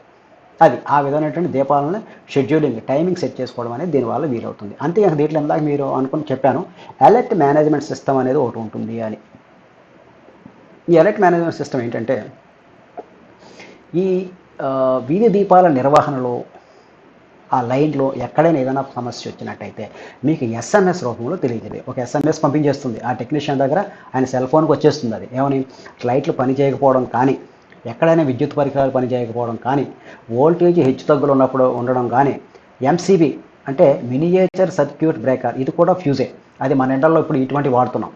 ఇప్పుడు కొత్తగా కట్టిన అపార్ట్మెంట్స్లో కానీ ఇళ్లలో కానీ మినియేచర్ సర్క్యూట్ బ్రేకర్సే వాడుతున్నారు. అవి ట్రిప్ అవ్వడం కానీ, ఎక్కడైనా మన సంబంధించినటువంటి లైట్ కానీ ఏమైనా వస్తువు దొంగిలించడం కానీ, మన ఇది వీధి లైట్లకు సంబంధించి ఇవన్నీ కూడా ఎటువంటి అవాంతరాలు అయినదని అది కనిపెట్టేసి మనకి అలర్ట్ మేనేజ్మెంట్ సిస్టమ్ ద్వారా మనకి ఎస్ఎంఎస్ రూపంలో తెలియజేస్తుంది. ఇంతకు మించి మనకి గొప్ప ఉపయోగం ఏముంటుంది చెప్పండి. నెక్స్ట్, అంతేకాకుండా దీని ద్వారా ఏ టైంలో ఎంత కాలుతుంది. ఫర్ ఎగ్జాంపుల్, యాక్చువల్గా పీక్ అవర్స్ నైట్ 6 to 9 మధ్య ఎంత కాలుతుంది, ఎంత కరెంట్ కాలుతుంది అంటే ఎంత కన్జంప్షన్ అవుతుంది. అలాగే మధ్యాహ్నం 12 నుంచి 2 గంటల వరకు ఎలా అవుతుంది, పొద్దుపూట ఎలా అవుతుంది, నైట్ 9 నుంచి 10 నుంచి తెల్లవారు 6 గంటల వరకు ఎంత ఖర్చు అవుతుంది అనేది వీళ్ళు ఒక టైం సెట్ చేసుకుంటే ఆ టైంలో ఆ కాలావధిని బట్టి ఆ పీరియడ్లో ఎంత కరెంట్ కన్జంప్షన్ జరుగుతుంది అనేది తెలుసుకోవడానికి కూడా ఇది ఉపయోగపడుతుంది. అటువంటి డేటాను ఇవ్వడమే కాక ఆ డేటాని దాదాపు 30 రోజులు స్టోర్ చేస్తుంది. దానివల్ల మనం ఫర్దర్ ప్లాన్ చేసుకోవడానికి వీలవుతుందన్నమాట. అంతేకాకుండా ఇందాక మీకే చెప్పాను, దీంట్లో సర్జ్ గార్డ్ అనేది ఒకటి ఉంటుందని. ఇది ఎలక్ట్రికల్ సర్జెస్ అంటే ఒకేసారి అనుకోకుండా హై స్థాయిలో వోల్టేజ్ రావడం కానీ తగ్గడం కానీ అలా జరిగినప్పుడు వ్యవస్థ చెడిపోకుండా ఇది ఒక ఫ్యూజ్ లాగా, ఒక అడ్డులాగా, ఒక అడ్డు పరికరంలాగా ఉపయోగపడుతుందన్నమాట. సర్జ్ షాక్ను తట్టుకునే వ్యవస్థను కలిగి ఉంది కాబట్టి అది మొత్తం సిస్టమ్ పాడవకుండా, బ్రేకేజ్ అవ్వకుండా కాపాడుతుంది. ఇది సిసిఎంఎస్ బాక్స్ వల్ల ఉపయోగాలు. ఆ తర్వాత ఇప్పుడు మనం ఇప్పటివరకు ఏం నేర్చుకున్నాం?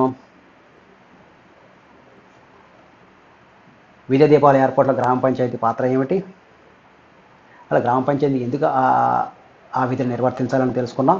అలాగే జగనన్న పల్లె అంటే ఏంటో తెలుసుకున్నాం. దాంట్లో వారు మరి ప్రభుత్వం వారు తీసుకుంటే చర్యలు ఏంటో తెలుసుకున్నాం. తర్వాత జగనన్న పల్లె వెలుగు వల్ల జరిగే లాభాలు ఏంటో తెలుసుకున్నాం.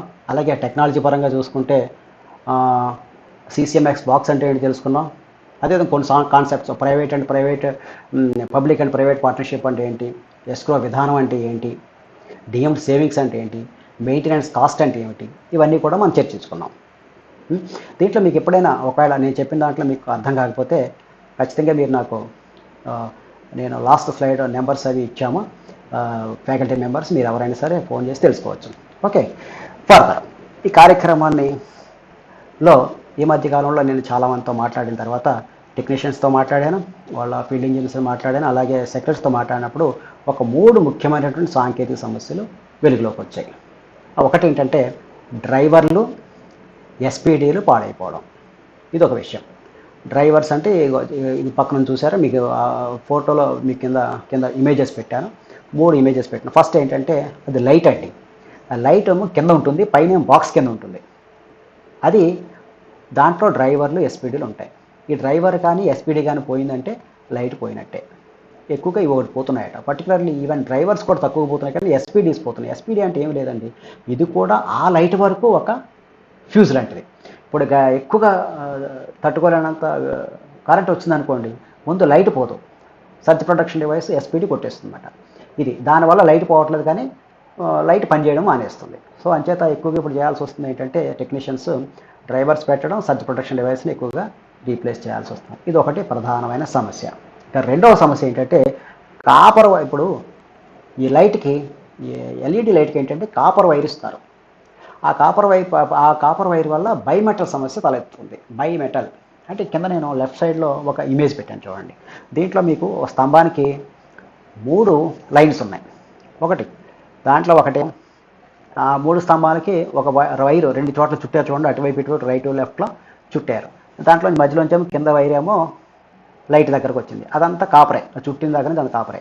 అప్పుడు ఏమవుతుంది, ఈ కాపర్ వైర్ని తీసుకెళ్ళి అల్యూమినియం వైర్కి చుడుతున్నాం. అంటే మనకి ఎలక్ట్రికల్ లైన్స్ అని కూడా అల్యూమినియం వైర్లో ఉంటాయి కదా, చుట్టడం వల్ల ఈ వర్షాలు పడడం వల్ల కావచ్చు, లేకపోతే నీటి తైడుకో, లేకపోతే వాతావరణంలో వచ్చిన మార్పులకో ఒక రసాయనిక కెమికల్ రియాక్షన్ జరిగి అవి తుప్పులాగా పట్టి వదిలేస్తున్నాయి. దీనివల్ల ఏమవుతుంది, లైట్ వెళ్ళడం పోతుంది. సో ఇది ఎప్పటికప్పుడు ఈ కాపర్ వైర్ ప్రాబ్లం వచ్చినప్పుడు దీన్ని వెంటనే మళ్ళీ కొత్త వైర్ వేసుకుని దాన్ని చుట్టుకోవాలి, లేకపోతే పాడైపోతుంది.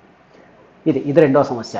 ఇంకా మూడవది మనం ఇందాక అనుకున్నాం, విద్యుత్ బిల్లు ఎందుకు తగ్గట్లేదంటే మూడో వైర్ లేకపోవడం అనేది. సాధారణంగా పల్లెటూళ్ళలో మనకి 2 వైర్లే ఉంటాయి. ఆ 2 వైర్లు ఒకటి న్యూట్రల్ వైర్ అయితే రెండోది డొమెస్టిక్ లైవ్ వైర్. ఆ డొమెస్టిక్ లైవ్ వైర్ మీదే మన పంచాయతీ లైట్లు వెలుగుతూ ఉంటాయి. అయితే వాటిని మరి 24 అవర్స్ అది డొమెస్టిక్ లైన్ మనం ఆపలేము కాబట్టి ఆ లైన్ మీద ఉన్నటువంటి వీటిని స్విచ్ ఆఫ్ చేయడం మన వల్ల కావట్లా. ఇప్పటికీ చాలా చోట్ల అది ఉండడం వల్ల ఏమవుతుందంటే బిల్లు ఎక్కువ పెరగడం, లైట్లు పగలపూట కూడా వెలగడం జరుగుతుంది. చూడండి, అది మీకు రైట్ సైడ్ కింద ఇమేజ్ పెట్టాను. అక్కడ 3 కేబుల్స్ కనిపిస్తున్నాయి స్తంభానికి. ఆ విధంగా 3 ఉన్నట్టే 3 లైట్లు 3 వైర్లు ఉన్నట్టు లెక్క. ఈ 3 వైర్లు ఉన్నట్లే. ఈ 3 వైర్లు అప్పుడే మన ఎల్ఈడి ప్రోగ్రామ్ మనం అనుకున్న విధంగా ఆదా చేస్తూ మంచి లాభాలను లేకపోతే మంచి జరిగే విధంగా ఈ ప్రోగ్రామ్ను ఉపయోగించుకోవడానికి వీలవుతుంది. ఈ 3 సమస్యలు వచ్చాయి కాబట్టి ఇవే కాకుండా ఇంకా చిన్న చిన్నవి ఉండొచ్చు. ప్రధానంగా ఇవే 3 సమస్యలు మన దృష్టికి వచ్చినటువంటి. అందులో చెప్తున్నట్టు అవే టెక్నీషియన్స్ కూడా అవే చెప్తున్నారు. నేను సెక్రటరీస్తో కూడా చాలామంది మాట్లాడిన వాడు కూడా అదే చెప్తున్నారు. నెక్స్ట్, ఈ సమస్యలను పరిష్కరించాలంటే ఏం చేయాలి? ఓకే, మనకు ప్రభుత్వం కొత్తగా వచ్చిన తర్వాత మన ప్రభుత్వం వారు ఏం చేశారంటే అసలు ముందు లైట్లు వేయడం కాదు, వేసిన వాటిని కాపాడాలి. వేసిన తర్వాత వాటిని పట్టించుకోకపోవడం వల్ల చాలా చోట్ల ఏంటంటే ఇప్పుడు సమస్య వచ్చింది సెక్రటరీస్కి. ఒకటి, దీన్ని ఏం చేశారు, ఈఎస్ఎల్ వారికి మెయింటెనెన్స్ పెంచారు. ఈ మెయింటెనెన్స్కి అప్పగించిన తర్వాత ఈ లైట్స్ డ్యామేజ్ అయిపోవడం లేకపోతే ఏదో సంథింగ్ వల్ల లైట్స్ వెళ్ళకపోవడం వల్ల ప్రజల నుంచి ఒత్తిడి పెరిగింది. ఏం చేయాలి, కొత్త లైట్లలో వేయాలా వద్దా? వేయాలంటే ఎక్కడి నుంచి తీసుకురావాలి? ఆ వస్తువులు వాళ్ళు సరఫరా చేస్తారా చేయరా? లేదా ఒకవేళ దాని బదులు పాత పద్ధతిలో మళ్ళీ మనం లైట్లు వేయచ్చా లేదా? మరి ఏదో విధంగా లైట్లు వేయండి అని చెప్పి కింద నుంచి ప్రజల నుంచి సెక్రటరీస్ మీద విపరీతమైన ఒత్తిడి వచ్చింది. అప్పుడు ఏం ఇవన్నీ పై స్థాయిలో మరి కమిషనర్ గారి స్థాయిలో తీసుకెళ్తే మరి దాని మీద వారంతా కూర్చొని ఒక నిర్ణయం తీసుకుని అసలు ముందు దీన్ని సెట్ చేయాలని చెప్పి ఫిర్యాదుల పర్యవేక్షణ వ్యవస్థ అంటే కంప్లైంట్ మానిటరింగ్ సిస్టమ్ అనేది ఏర్పాటు చేశారు, సిఎంఎస్. ఇది వచ్చిన తర్వాత అసలు నిజంగా ఈరోజు జగనన్న 10,000 స్కీమ్ ప్రారంభించి ఈ వ్యవస్థను మొదలుపెట్టిన తర్వాత ఇప్పుడు కరెక్ట్గా లైట్స్ టైంకి వెలగడం, ఏదైనా సమస్య వస్తే వెంటనే సెటిల్ అవ్వడం అనేది జరుగుతోంది. దీనికి గవర్నమెంట్ వారు చేసిన ఏర్పాట్లు ఏమిటంటే ఈఎస్ఎల్ వారితో మాట్లాడి ఏర్పాట్లు చేయించారు. వాటి ప్రకారం చేసింది ఏంటంటే ఒక్కొక్క మండలానికి 2 చొప్పున టెక్నీషియన్లు ఇచ్చారండి. వీరు అక్కడ ఉన్నటువంటి గ్రామ పంచాయతీలో ఉన్నటువంటి పంచాయతీలను ఆధారంగా చేసుకుని 2 ఇచ్చారు. ఆ 2 10 ఉన్నాయనుకోండి, 5 చూస్తారన్నమాట. అలాగా వారు ఏదైనా సమస్య వస్తే మీరు వెంటనే వీళ్ళ నెంబర్లు తీసుకుని వీళ్ళతో మాట్లాడితే వారు ఆ ప్రాబ్లం సాల్వ్ చేస్తారు. ఎంతవరకు ఎల్ఈడి ప్రాజెక్ట్ సంబంధించిన వరకు. నెక్స్ట్, ఒకవేళ వీళ్ళ వల్ల సమస్య కాలేదు అనుకోండి, డివిజన్ స్థాయిలో ఒక ఫీల్డ్ ఇంజనీర్ని పెట్టారు. మరి వారి దృష్టికి తీసుకెళ్ళాలి. ఒకవేళ ఆయన కూడా మన అందుబాటులో రాలేదనుకోండి, డిఓ కార్యంలో ఒక ప్రత్యేకంగా ఒక వ్యక్తిని ఇదే పని మీద ఈ కంప్లైంట్ మానిటరింగ్ సిస్టమ్ మీద పనిచేయడం కోసం వ్యక్తిని పెట్టారు. ఆయన దృష్టికి తీసుకెళ్ళవచ్చు. ఇదంతా ఎందుకు? అదే కాకుండా మనకి మండల స్థాయిలోనే మన రోజు కలిసే మన ఈఓఆర్డి గారి దీనికి సమన్వయ అధికారి, కోఆర్డినేటింగ్ ఆఫీసర్, ఈయన ఆధ్వర్యంలో వారంలో ఒకరోజు ఖచ్చితంగా దీని మీద మీటింగ్ పెడుతున్నారు. దానికి ఆ టెక్నీషియన్స్ ప్లస్ మన సెక్రటరీస్ కూడా మీటింగ్ అటెండ్ అవుతున్నారు. మీరు ఏం చేయాలి, ఏదైనా సమస్య వస్తే మీరు ఒకవేళ మీ మాట వాళ్ళు పట్టించుకోకపోవడము, మీ మాట వాళ్ళు వినకపోతే మాత్రం ఈ సార్ దృష్టికి తీసుకెళ్ళి అక్కడ మీటింగ్లో మాట్లాడుకుని అక్కడ ఆ సమస్యను తీరే విధంగా చర్యలు తీసుకోవాలి. ఇంకొకటి ఏమైందంటే ఇవన్నీ కూడా ఈ మధ్య వీళ్ళందరూ ఒక వాట్సాప్ గ్రూప్ కూడా క్రియేట్ చేశారు. అవసరమైతే మీకు ఎప్పటికప్పుడు ఆ వాట్సాప్ గ్రూప్లో అది అప్డేట్ చేసేయడమే, ప్రాబ్లం ఉందని తెలియజేయడమే. నెక్స్ట్, ఇంతకాకుండా మీకు చెప్పాను సిసిఎంఎస్ బాక్స్, జంక్షన్ బాక్స్ విషయంలో పెద్దగా సమస్యలు లేవు, చాలా తక్కువగా ఉన్నాయంటున్నారు. దాని ఫెయిల్యూర్స్ దాంట్లో కూడా పోతే సజ్జగాడే దెబ్బతింటుంది. దాన్ని మీకు చెప్పాను కదా. దీనికి సంబంధించి అందుకోసమే 5-6 మండలాలు కలిపి ఒక టెక్నీషియన్ పెట్టారు. ఇప్పుడు వారి నెంబర్ కూడా మీరు తీసుకోవాలి. ఎందుకంటే సిసిఎంఎస్ బాక్స్ పోయిందంటే మొత్తం 60-70 లైట్లు వెళ్ళకుండా పోతాయి. అదొక ఇబ్బంది. మీరు ఒకవేళ మామూలుగా సర్జ్ ప్రొడక్షన్ డివైస్ డ్రైవర్ పోతే ఒక్క లైటే పోతుంది. సిసిఎంఎస్ బాక్స్ పోతే మొత్తం 60-70 లైట్లు అంటే ఒక ఏరియా వెలగకపోవడం ఆగిపోతాయి అన్నమాట. అప్పుడు మీరు చాలా ఇబ్బంది పడతారు. అందుకోసమే ఈయన సిసిఎంఎస్ పరిష్కారానికి ఆ టెక్నీషియన్ యొక్క నెంబర్ కూడా తీసుకుని అవసరమైతే ఈ ప్రాబ్లం వచ్చిన వెంటనే ఇన్ఫామ్ చేసి ఆ ప్రాబ్లం సాల్వ్ అయ్యేటట్టు చూసుకోవాలి. ఇది మీ ప్రధానమైన బాధ్యత. మరి జగనన్న 10,000లో అందరికీ రాత్రిపూట వీధి లైట్ సౌకర్యం కల్పించాలంటే మనం ఈ విషయాల్లో కాస్త దృష్టి పెట్టాలి. కాస్త కాదు, మన బాధ్యత అది. ఇప్పుడు మనం ఎల్ఈడి ప్రాజెక్ట్స్ గురించి చర్చించాము, గ్రామ పంచాయతీ ఏం చేయాలో కూడా తెలుసుకున్నాము. అయితే ఇటీవల కాలంలో మన ప్రభుత్వం వారు మరి గ్రామ స్థాయిలో అద్భుతంగా అసలు మేము ఎప్పుడు అనుకోలేదు గతంలో ఇంత గొప్ప మార్పు వస్తుందని చెప్పి పంచాయతీ స్థాయిలో అడ్మినిస్ట్రేషన్ మరి గౌరవ ముఖ్యమంత్రి గారి ఆధ్వర్యంలో ఏంటది గ్రామ సచివాలయ వ్యవస్థ. అసలు ఎవరైనా అంతకుముందు మేము ఏదైనా పని చేయాలంటే చాలా ఇబ్బంది పడేవాళ్ళం. ఎవరితో మాట్లాడాలో తెలియదు. ఒకే సెక్రటరీ గారికి 4-5 పంచాయతీలు ఉండేవి. సరే ఆయన అలాగున్నారంటే ఒక ఎలక్ట్రికల్ ప్రాబ్లం వచ్చిందంటే ఎవరో ఒక లైన్ మ్యాన్ ఉండేవాడు. 5-6 పంచాయతీలు ఆయన మనకు దొరికేవాడు కాదు.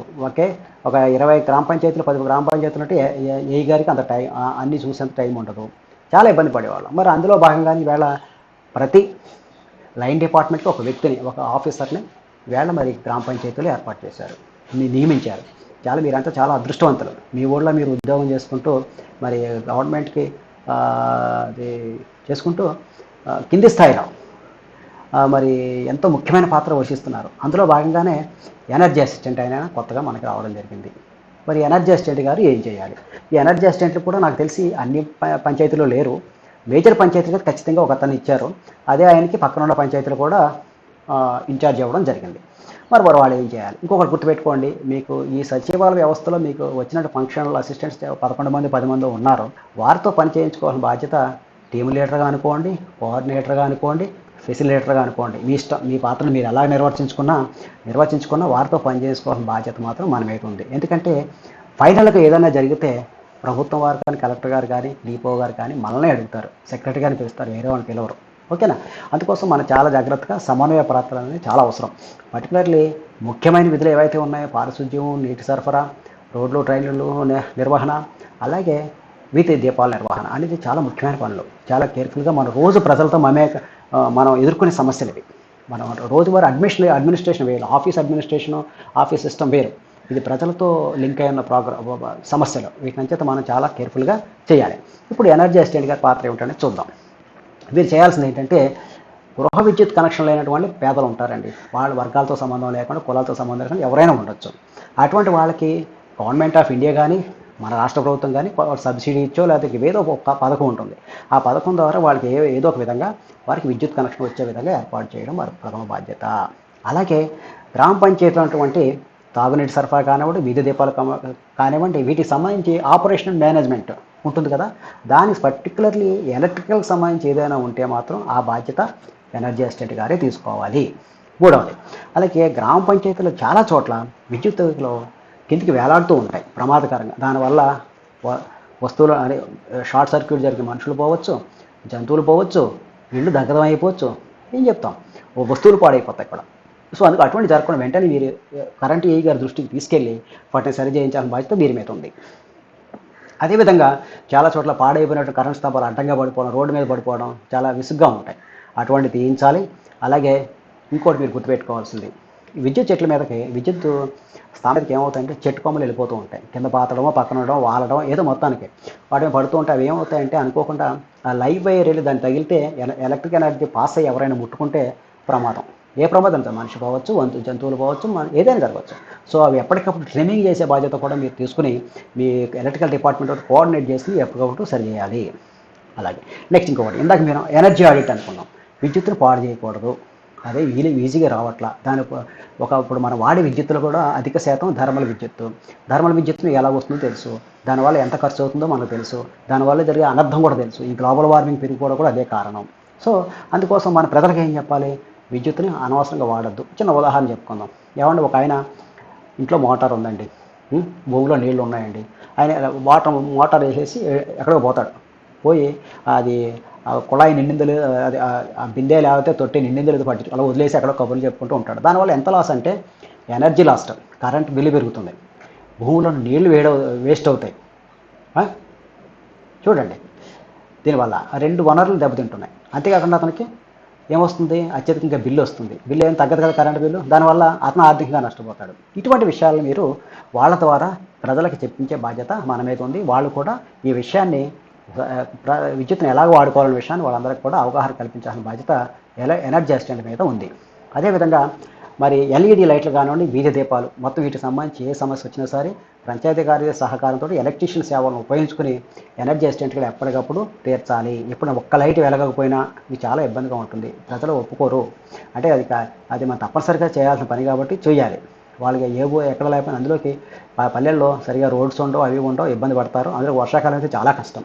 సో కాబట్టి వెంటనే ఖచ్చితంగా వీధి దీపాలు ఎప్పుడు పాడవకుండా వెలిగేటట్టు చూసుకోవాల్సిన బాధ్యత ఎనర్జీ అసిస్టెంట్ మీద ఉంది.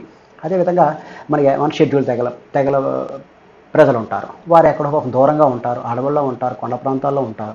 మరి వాళ్ళకి ఒక సామాజిక స్విచ్ పాయింట్ ఎక్కడో ఉన్న వాళ్ళకి మన పంచాయతీ ఆఫీస్ నుంచి మేనేజ్ చేస్తామంటే అవ్వదు. సో అక్కడ ఒక స్విచ్ పాయింట్ పెట్టించి ఏర్పాటు చేయాలి. అయితే గతంలో ఎలాగ ఏమైందో మనకు తెలియదు, కానీ ప్రస్తుతానికైతే ఈ ఎల్ఈడి లైట్ల సిస్టమ్ వచ్చిన తర్వాత మనకు జరిగిన పెద్ద ఉపయోగం ఏంటంటే, ఎలాగో మన జంక్షన్ బాక్స్ ఏర్పాటు చేస్తున్నాం. అలాగే ఆ ఏరియాలో ఒక జంక్షన్ బాక్స్ ఏర్పాటు చేస్తే మనం ఆన్లైన్లో అన్ని ఎవ్రీథింగ్ చూసుకోవచ్చు.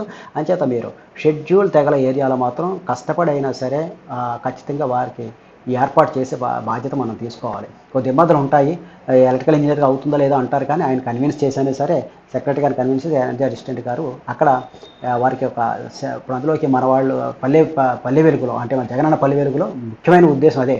ఎక్కడైతే శివారు ప్రాంతాల్లో అక్కడే వీధి లైట్లు వేయాలని వాళ్ళ ఉద్దేశం మెయిన్. సో కాబట్టి ఈ విషయంలో మీరు ప్రోయాక్టివ్గా పనిచేసి వారికి విద్యుత్ సౌకర్యం, వీధి లైట్ల సౌకర్యం కల్పించాలి. రెండు, ఇంకా అక్రమ విద్యుత్. ఇందాక అనుకున్నప్పుడు అక్రమ విద్యుత్ వినియోగాన్ని ఆపడం చెప్పాను ఇందాక. ఏంటది, ఎనర్జీ ఆడిట్ గురించి చెప్పినప్పుడు అనుకున్నాం. చూడండి, ఏదైనా పంచాయతీలో చిన్న మీటింగ్ జరిగినా, బయట లేదా ఏదో చిన్న జాతర జరిగినా, పండగ జరిగినా ఎక్కడ వేస్తారో వాడు తీసుకొచ్చి లైను, లేకపోతే ఒక ఎగ్జిబిషన్ జరిగినా ఏం చేస్తాడు వాడు, తీసుకొచ్చి మన లైన్ మీద పారేసి వాడేసుకుంటాడు కరెంటు. ఇప్పుడు ఆ కరెంటు బిల్లు ఎప్పటికి వస్తుంది ఎవరికీ తెలియదు. మరి ఎలక్ట్రికల్ ఏఈ గారు ఏం చేస్తారు, ఆఖరి తీసుకొచ్చి మన దాంట్లోనే మన రీడింగ్లోనే కలుపుతారు. సో కాబట్టి ఇలా జరగకుండా ఉండాలంటే మన బాధ్యత కూడా ఉండాలి. ఎలక్ట్రికల్ ఏఈ గారిని మనం పూర్తిగా తోసేయలేం కదా, తప్పని చెప్పి. యాక్చువల్గా మన ఏరియాలో జరుగుతున్నప్పుడు దాన్ని ఆపాల్సిన బాధ్యత మన మీద ఉంది కదా. సో సెక్రటరీ గారు చేయలేకపోతున్నారు కాబట్టి ఇప్పుడు ఎనర్జీ అసిస్టెంట్ గారు వచ్చారు కదా, మీరు ఆయన వాడుకోండి. ఆయన వాడుకొని ఎక్కడైనా అక్రమ విద్యుత్ ఉంటే వెంటనే ఆ విషయాన్ని ఎవరో తెలియాలి, మనం ఎలక్ట్రికల్ ఏఈ గారికి చెప్పాల్సిన బాధ్యత మనది. వారు కూడా దాని మీద చర్య తీసుకోవాలని బాధ్యత ఆయన మీద ఉంది. చెప్పకపోతే మన తప్పు, చెప్పిదారు చేయకపోతే ఆయనకు తప్పు. ఇది కూడా చాలా అవసరం. అలా చేసుకుంటే కానీ మన ఎలక్ట్రికల్ బిల్స్ కూడా మనకి పంచాయతీలో తగ్గే అవకాశం ఉండదు. తగ్గించుకుంటే మనకి బిల్స్ ఆటోమేటిక్గా తగ్గుతాయి. నెక్స్ట్ ఇంకొకటి, అదేవిధంగా మీ గ్రామ పంచాయతీలో విద్యుత్ సరఫరా చక్కగా జరుగుతుంది లేదా, హై వోల్టేజ్ ఎప్పుడు వస్తుంది, లో వోల్టేజ్ ఎక్కడ ఉంది, లేదా ఎక్కడైనా షార్ట్ సర్క్యూట్స్ జరిగాయా, ట్రాన్స్ఫార్మర్లు పోయాయా అనే విషయాలు ఎప్పటికప్పుడు తెలుసుకుని లైన్ మ్యాన్స్ ఉంటారు, కానీ వాళ్ళు మనకు అందుబాటులో ఉంటారు. ఎలక్ట్రికల్ ఎనర్జీ అసిస్టెంట్ గారు అయితే ఒక పంచాయతీలో ఉంటారు కాబట్టి బాగుంటుంది. లైన్ మ్యాన్స్ ఒక 4 కొన్ని చోట్ల అయితే ఒక్కొక్క మండలానికి ఒక్క లైన్ మ్యానే ఉన్నాడు. అటువంటిప్పుడు వాళ్ళతో అయ్యే పని కాదు. సో కాబట్టి ఈ పని ఖచ్చితంగా ఎనర్జీ అసిస్టెంట్ గారు చేయాలి. చేయకపోతే చాలా ప్రమాదం, చాలా నష్టపోతాం మనం. నష్టపోతాం కూడా జరుగుతుంది. చూడండి, ట్రాన్స్ఫార్మర్స్ ఫర్ ఎగ్జాంపుల్ అప్పల్యాండ్లో కానీ, లేకపోతే కొద్దిగా అప్పల్యాండ్ ఎక్కువ ఉన్నటువంటి జిల్లాల్లో కానివ్వండి, రాయలసీమ ఏరియాలో, లేదా మనకి ప్రకాశం లాంటి ఏరియాలో, చాలా ఏరియాల్లో మనం ఈవెన్ చాలా చోట్ల ఒక కోస్తాలో ఒక డెల్టా తప్పిస్తే బయటంతా కూడా పూర్తిగా బోర్ల బావి మీద వ్యవసాయం చేస్తున్నారు. చాలా చోట్ల నీళ్లు కూడా, తాగే నీరు కూడా బోర్ బావి. అసలు అందరికీ 80% మనం ఈవేళ బోర్ బావిలో నీళ్ళు వాడుతున్నాం. చాలా తక్కువ మందికి సర్ఫేస్ వాటర్ దొరుకుతుంది. ఇప్పుడు ఈ ట్రాన్స్ఫార్మర్స్ పర్టికులర్లీ పీక్ అవర్స్లో ఎప్పుడన్నా ఫెయిల్ అయింది అనుకోండి, ఒక ట్రాన్స్ఫార్మర్ ఫారం అయితే మనం వేళ ఒక రోజు 2 రోజులు నీళ్ళు ఇవ్వలేము. అలాగే మరి పంటలకు చేలకి నీళ్ళు అందించుకోవాలని చాలా కష్టము. మరి ఇవన్నీ కష్టాలు వస్తాయి కదా. అంచేత ఈ ట్రాన్స్ఫార్మర్లు ఎక్కడికైనా పోతే మొత్తం వెంటనే మీరు ఆ కన్సర్న్ ఏఈ గారికి చెప్పి జయించాల్సిన బాధ్యత మన అవసరం ఉంది. చాలా చాలా అవసరం. ఎక్కడైనా ఆగిపోతే 2 రోజులు 3 రోజులు పీక్ సీజన్లో చాలా కష్టమైపోతుంది. సో ఇది ఆ పని కూడా ఎనర్జీ అసిస్టెంట్ గారు చక్కగా పోషించాలి, అవసరం కూడా చేయాలని అంతే. ఇప్పుడు దీన్ని బట్టి మీకు అర్థమైంది ఏంటి, గ్రామ పంచాయతీలో ఏ పని చేసినా మరి సెక్రటరీ గారి ఆధ్వర్యంలో జరుగుతుంది కాబట్టి మీకు ఉన్నటువంటి అందరూ ఫంక్షనల్ అసిస్టెంట్స్ని సహకారాన్ని పొంది మరి వాళ్ళకు కూడా వాళ్ళు ఏం చేయాలని వాళ్ళకి గుర్తు చేసి ఆ బాధ్యతతో మీరు మన విధులను నిర్వర్తించాలి. సో ఇది ఇంతవరకు మనం ఈవేళ వీధి దీపాల ఏర్పాటు, జగనన్న పల్లె వెలుగు గురించి తెలుసుకున్నాము. దీనికి సంబంధించి మీకు ఏమన్నా సందేహాలు ఉంటే ఇక్కడ 3 పేర్లు ఇచ్చాను. ఆ 3లో ఎవరైనా మీరు మమ్మల్ని సంప్రదించవచ్చు. ఏదైనా ఉంటే మాతో మాట్లాడవచ్చు. నేను చెప్పింది మీకు అందరికీ అర్థమైంది అనుకుంటున్నాను. ఈ అవకాశం ఇచ్చి మీ అందరికీ ధన్యవాదాలు. Thank you.